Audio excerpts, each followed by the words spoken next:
સીતારામ બધાઈને બેહી ગયા. હજી તો વાગ્યા છે 5 અને હવે રજા, વેકેશન પડી ગયું. હાવ આરામ. જિંદગીની અંદર બહુ ટહેડા કાયમ એના માટે પ્રકરણ કરતી હતી. હવે વેકેશનમાં આનંદ માણી લઈએ, એટલે જ કદાચ વેકેશન પડે પૂરેપૂરું, કે શિક્ષકોને કામ ને બધા રજાના દિવસો માણી લે તો આ થોડોક હળવાશ અનુભૂતિ થાય. જીવનનું કડવું સત્ય એક છે, ખૂબ સમજવા જેવું છે, કે માણસની પ્રકૃતિ એવી છે કે જ્યારે બાળકને ચાલતા ન આવડે ને ત્યારે બધા આંગળી પકડી અને જાણીતા ન જાણ્યા બધાય પ્રયત્ન કરે કે બાળક ચાલતા શીખી જાય. અને પછી જ્યારે ચાલતા આવડી જાય ત્યારે બધા જ એવા પ્રયત્ન કરે કે આને કેમ પછાડીએ. રોવાવાળા જે છે એ માણસના મૃત્યુ પછી હોય છે. જીવતા માણસને રડાવવાવાળાની સંખ્યા અનેક હોય છે. હું બુદ્ધિશાળી છું અને આખી દુનિયા મારા જેવી બુદ્ધિશાળી છે, આવી કલ્પનાની અંદર રાજતા બુદ્ધિશાળી હોય જ, હોવા જ જોઈએ, તો એ અસંભવ છે. કારણ કે એક જ માતા પિતાના સંતાનોની અંદર ઘણો બધો ફરક જોવા મળે છે. એક બાળક થઈ ગયું છે 20, 25, 30 વર્ષનું, પરંતુ એની બુદ્ધિ જે છે એ ચાઇલ્ડ માઇન્ડ છે, અને થોડુંક લાડકોડથી અથવા તો પ્રેમપૂર્વક આપણે સંભાળી લેવું જોઈએ. ઘણા બધાની સંખ્યાની અંદર આપણા પરિવારની અંદર એક માણસ જે છે એ થોડુંક લાચાર છે, થોડુંક નબળા મગજનું છે, અથવા તો થોડુંક ગરમ મગજનું છે, તો આપણે એ સ્વીકાર નહીં કરીએ. એની કેટલી ભૂલો કરી એ ગણી અને જગ જાહેર કરશું. પરંતુ એણે ભૂતકાળની અંદર કેટલું તમારા માટે થઈને કર્યું, તમારા માટે થઈને દોડા કર્યા, એ કોઈ ગણશે નહીં, એટલે એને રોવડાવવાના પ્રયત્ન કરશે. આ દુનિયા છે ભાઈ.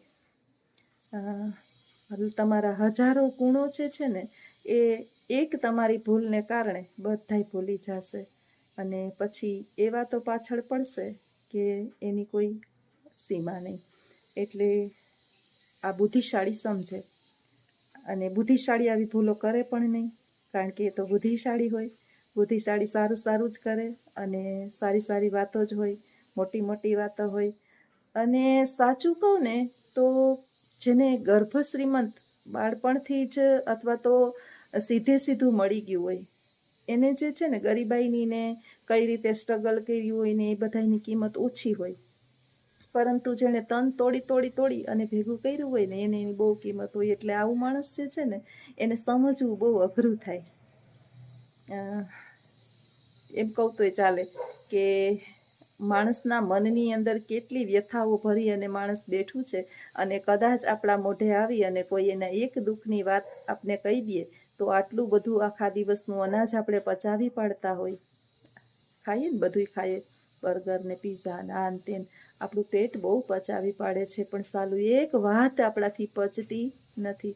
કોઈએ એના દુઃખની થોડીક ઘટના આપણી પાસે વર્ણવી હોય તો એ દુઃખ હળવું થાય તો કરવાના પ્રયત્ન કરીએ. કદાચ આપણી કોઈ ઈચ્છા ના હોય એને દુઃખને હળવું કરવાની, અથવા તો આપણે કરી શકતા ના હોય, અને કરી શકીએ છતાં પણ આપણે કરવું ન હોય, તો માનવતાની દ્રષ્ટિએ એક તો આપણી અંદર ગુણ હોવો જ જોઈએ કે એણે જે કથની કરી છે એ બીજા 5 જણા પાસે ઢોલ વગાડી અને કેવી જોઈએ નહીં.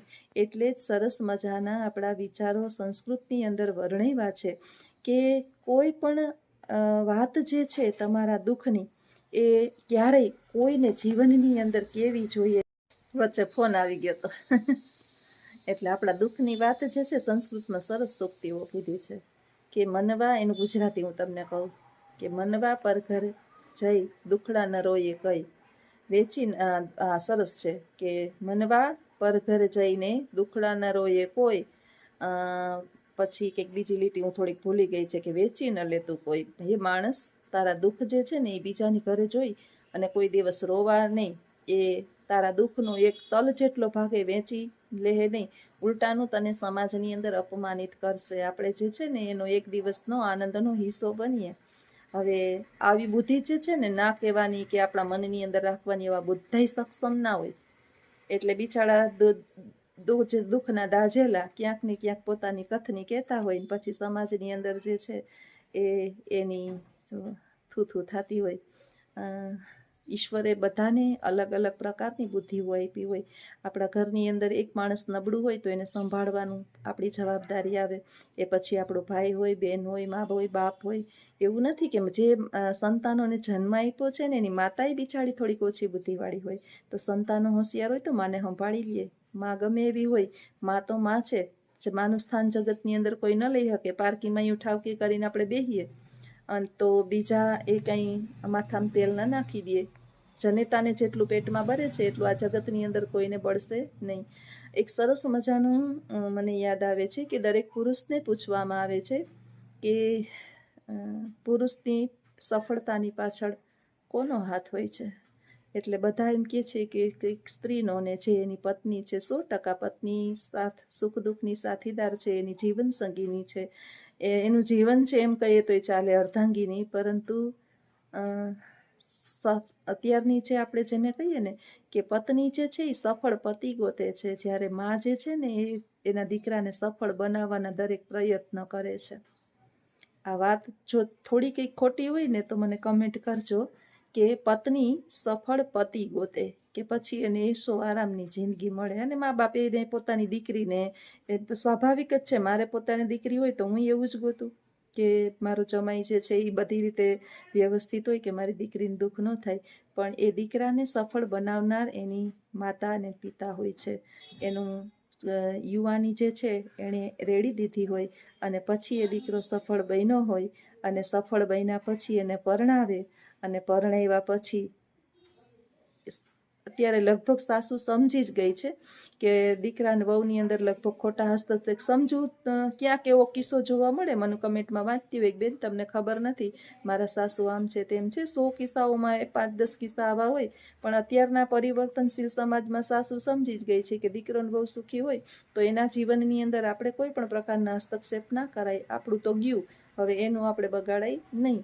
પણ ક્યાંક ને ક્યાંક આવા કિસ્સાઓ બને છે કે માં ડિસ્ટર્બ કરતી હોય.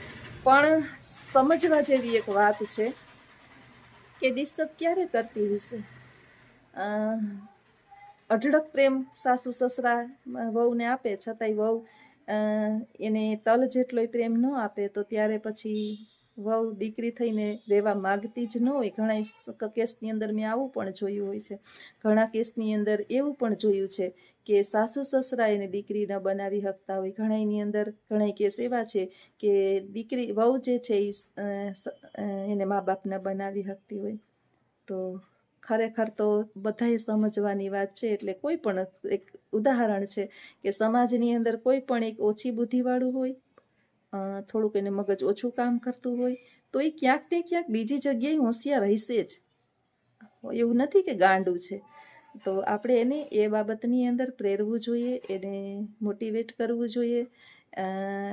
એ દુનિયાની અંદર આગળ કેમ આવશે એવા પ્રયત્ન કરવા જોઈએ. આપણે એના ભાંડેડા છીએ, આપણે એના સગા સંબંધી છીએ.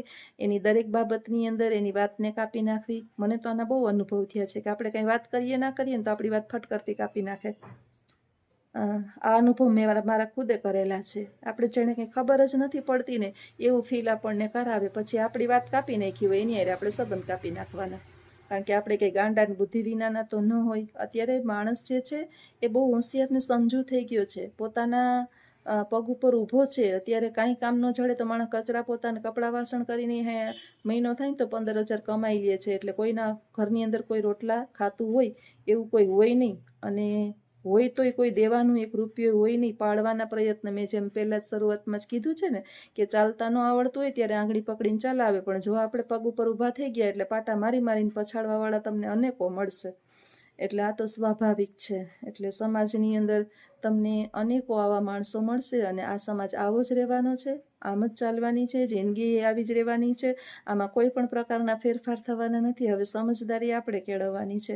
હું તો મારો નાનકડો દીકરો છે ને એને એમ જ કહું કે વાણી અને પાણી વિચારીને દીકરા વાપરીએ તો વધારે સારું. કારણ કે આપણી જે છે ને સારા કર્મની નોંધ લોકો ઓછી લે છે, પરંતુ આપણે જે બોલેલા શબ્દોની નોંધ લોકો બહુ લેતા હોય અને પછી વાતનું વતેસર બનાવી અને એના ઢંઢેરા પીટતા હોય અને કરે કોક ને ભરે કોક, એના જેવું થાય.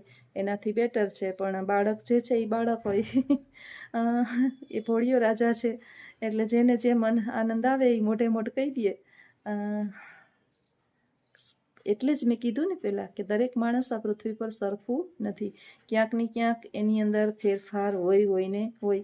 એની જગ્યાએ મારો મોટો છે કે તમે એને 1000 વસ્તુ કયો. મારા જ 2 સંતાનોની વાત કરું કે હું 1000 વાત એને કહું, ગમે એટલી ખીજાઉં, હું નહીં કોઈ પણ એને કહે, એક શબ્દ સામે ના બોલે. મારા જ 2 સંતાનો છે, પરવરિશ મારી જ છે, એને કોઈ પરવરિશ કરવામાં કોઈ ત્રીજા માણસનો હાથ નથી. હું ને બા 2 જ હતા. પહેલાં હું ભણતી તો બા એનું ધ્યાન રાખતા, પછી હું, એટલે બેયને અમારી સાસુ વહુની જ પરવરિશ છે, છતાંય બેયમાં ડિફરન્સ છે. આ જ વાત કહેવા માગું છું કે દુનિયાની અંદર જેવા આપણે છીએ એવી દુનિયા હોય જ એવું જરૂરી નથી. તો આપણે એને બધાએ સાથે મળી સંભાળી લેવું જોઈએ. એ પછી ગુસ્સાવાળું હોય તો એનો ગુસ્સો કઈ રીતે, એને કઈ વાત નથી ગમતી એ વાત એને વારંવાર તમે કીધે રાખો તો ક્યારેક તો એની છટકે, અને છટકે એટલે પછી માણસ જે છે એ બોલવાનું બોલે, ના બોલવાનું બોલે, અને પછી આપણો આપણે મેળાવે. માણસની અમુક સહનશીલતાની લિમિટ હોય. સામેવાળો લિમિટ ક્રોસ કરે એટલે પછી માણસ જે છે એ એક પોતાનું વાહન જે છે એ સાઈડમાં જ રાખી દે, ચલાવે જ નહીં એ બાજુ, કે જાય જ નહીં, સંબંધ જ ત્યાંથી લીટી જ કાપી નાખે. અત્યારે તો આધુનિક સમાજ છે, કલયુગ છે, હળાહળ કલયુગ છે, સહન શક્તિ કોઈની અંદર નથી. આપણે તો હજી ઘૂંટડા ઉતાર્યા, હવેની પેઢી તો ભૂલી જ જવાનું કે મોટાઈ રાખશે, માન મર્યાદા રાખશે, કે જરાય કંઈ સાંભળશે. હવે એના પછીનો સમય તો કેવોય આવશે, એટલે આપણું અપમાન થાય એવું કોઈ પણ આપણે મોટાવ થઈ અને ન કરીએ એ બાબતની આપણે કેર કરવી પડે. તો આ વિચાર કેવો લાગ્યો એ ચોક્કસ જણાવજો, અને વિચાર સાથે આજનો વિડીયો પૂર્ણ કરું. આવજો. સીતારામ.